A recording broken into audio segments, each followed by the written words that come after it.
cái bệt xem veng thăng là mình hay tại hiện công hiệp khi thấy với cái hay với nào rồi mình ta hay bắn pot từ trước à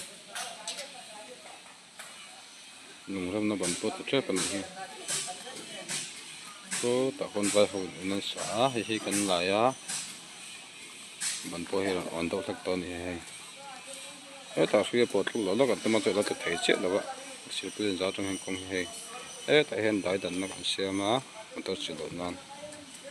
đây vùng về là con bị mẹ cái này họ tập khác mang mang lúc đi về đó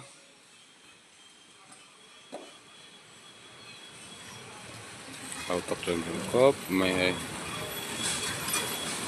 tập là số một tàu tiếng á tôi có thể hiện tiếng năm tàu rồi rập cả lúc